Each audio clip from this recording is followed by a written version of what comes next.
Mais qu'est-ce qui n'allait pas, Olivier Delamarche, entre les États-Unis et la Chine du temps de Biden pour que Trump veuille le changer? Alors, un déficit, c'est-à-dire impossible de rentrer en Chine, mais en revanche, vous devez accepter tous leurs produits. En gros, c'est quoi? C'est 460 milliards à peu près d'importation vis-à-vis de la Chine, et c'est 150 milliards d'exportation. Donc un déficit de la balance commerciale. Oui. Donc non, ça c'est première chose. Donc ça, il essaie en fait de mettre un impôt sur l'extérieur. Comme ça lui permettra de baisser les impôts à l'intérieur. Parce que et de réduire son déficit. C'est le vrai marché américain. C'est le marché interne. D'accord? Je vous ai dit, ils ont déjà tout, les Américains. Les exportations, c'est 3 000 milliards. Ouais. D'accord? Sur un PIB de 30 000. D'accord? Donc, enfin, ça pèse rien. Donc, le sujet, c'est ça. C'est réindustrialiser les Américains, redonner du pouvoir d'achat aux Américains, redonner de l'argent aux Américains pour que le pays marche en interne. Bon. Et puis, il y a un deuxième aspect qui, à mon avis, n'est absolument pas commercial, là, pour le coup, c'est monétaire. C'est une guerre monétaire contre la Chine. Pourquoi? Parce que la Chine est le leader, justement, d'une nouvelle monnaie BRICS, etc. Que cette monnaie, qui sera une monnaie chinoise, hein, ce sera pas le bolivar vénézuélien, ça ne sera pas le pesos argentin, ça sera la pas roupie indienne. La roupie indienne, ça sera un yuan. On en a parlé plusieurs fois ici. Les Chinois achètent énormément d'or, le font raffiner par des raffineries suisses et ensuite le réimportent chez eux. On a calculé que les stocks d'or en Chine devraient être plutôt autour de 25-30 000 tonnes, alors qu'ils en annoncent courageusement 2300 ou 2500. Oui, il y en a dans l'armée, je crois. Enfin, ils en ont mis un peu partout. Il y en a partout, mais il y en a beaucoup.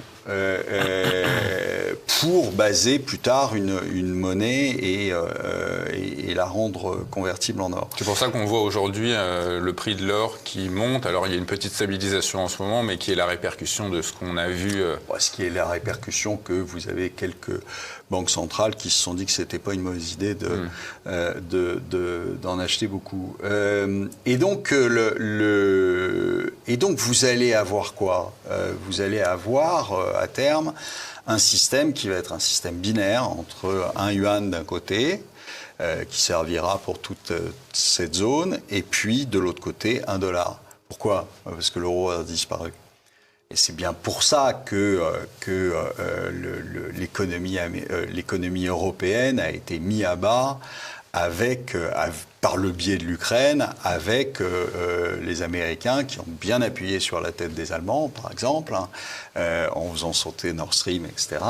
Et que l'idée derrière la tête, à mon avis, c'est de faire sauter l'Europe et de faire sauter l'euro, et que, au final, vous verrez que les pays européens iront se pluguer sur le dollar, parce que s'ils essaient d'aller côté chinois, on va leur dire gentiment d'aller voir ailleurs s'ils y sont.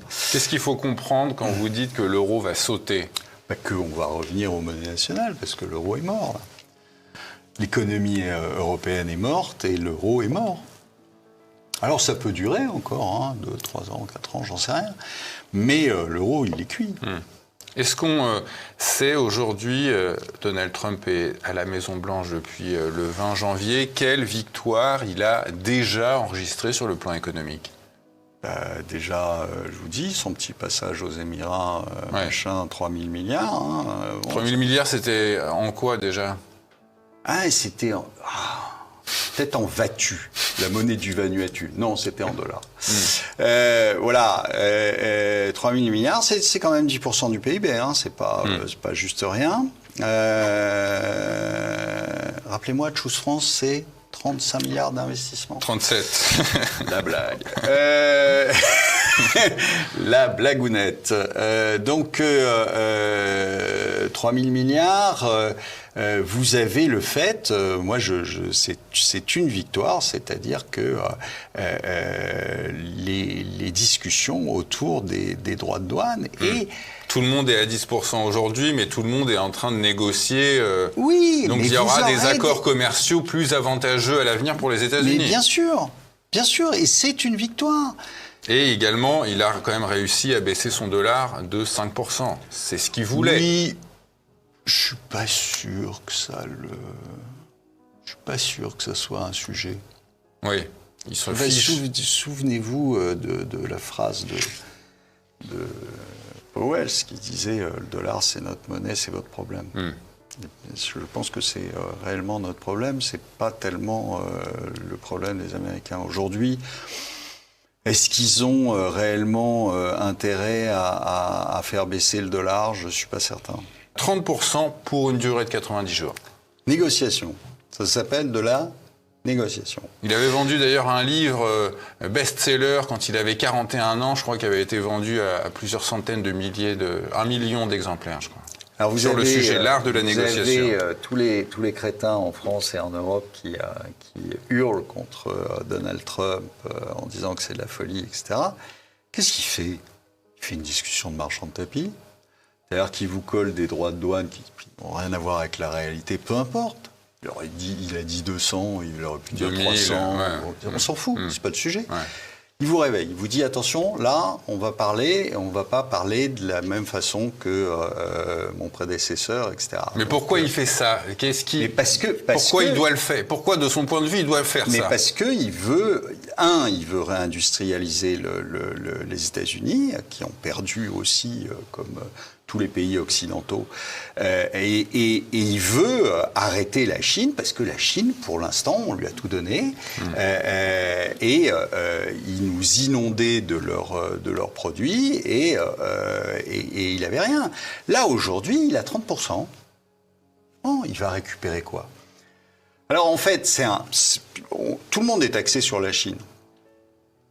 Si vous prenez les importations aux États-Unis, c'est pas la Chine le problème principal pour eux, c'est le Canada et le Mexique. Parce que c'est eux qui importent le plus. Les deux, ça représente 900 milliards. 900 milliards sur des importations qui font au total par an 4 000 milliards. 3 000 milliards d'exportation, 4 000 milliards d'importation de biens et services, donc ils sont en déficit de 1 000 milliards. Je vous dis ça grosso à la louche. Hein. Donc le déficit mexicain et le déficit et les importations canadiennes, ça c'est le vrai sujet. Sur la Chine, il y a un vrai sujet. Il fallait faire quelque chose, il le fait, et tout le monde se fout de lui parce que, il a reculé à 30. Mais 30, c'est mieux que 0, non? Est-ce que, finalement, le rêve, ce que peut faire aujourd'hui Donald Trump, c'est de sacrifier le secteur public pour sauver le secteur privé? Parce qu'on voit que, finalement, Elon Musk n'a pas réussi à remplir sa mission de faire des coupes budgétaires dans les dépenses publiques. Est-ce qu'il y aura assez de liquidités dans le monde pour financer la dette américaine? Justement, c'est ce que je vous dis. L'intérêt de dégommer l'euro et l'Union européenne, c'est que finalement, les Européens continueront à financer parce qu'ils n'auront pas le choix. Les déficits américains et les déficits ils vont se résorber parce que aujourd'hui pourquoi nous on est aussi mal, c'est qu'on a de moins en moins de systèmes productifs et on a un État obèse. Dépenses publiques, 57% du PIB. On a un État obèse qui ne fait que croître et qui pompe toute l'énergie des pauvres éléments productifs qui ont tendance à se barrer parce que ils en peuvent plus. Mais pour ceux qui ne peuvent pas se barrer, c'est quoi la solution? C'est la mort?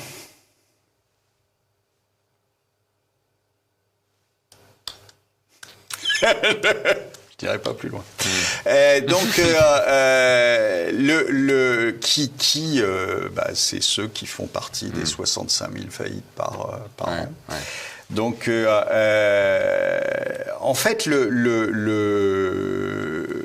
donc là, le fait de réindustrialiser les États-Unis, de redonner de la force aux États-Unis qu'ils avaient perdu complètement, c'est-à-dire qu'ils ne fabriquaient plus rien, les Américains. Hein. Aujourd'hui, ils ne fabriquent plus grand-chose. Hein.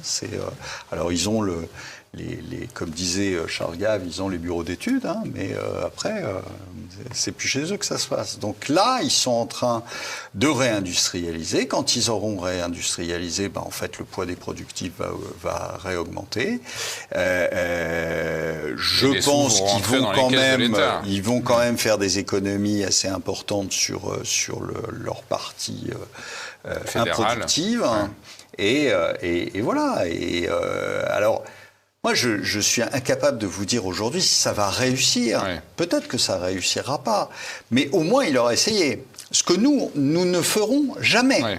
Il a déjà enregistré quelques victoires, le président Trump, évidemment, mais il a assez peu de temps devant lui. Il a déjà moins de 2 ans jusqu'aux élections de mi-mandat. Oui, il a 2 ans. Oui, non, mais c'est un pari. Mais rendez-vous compte que c'est le premier aujourd'hui qui essaie de remettre l'église au centre du village.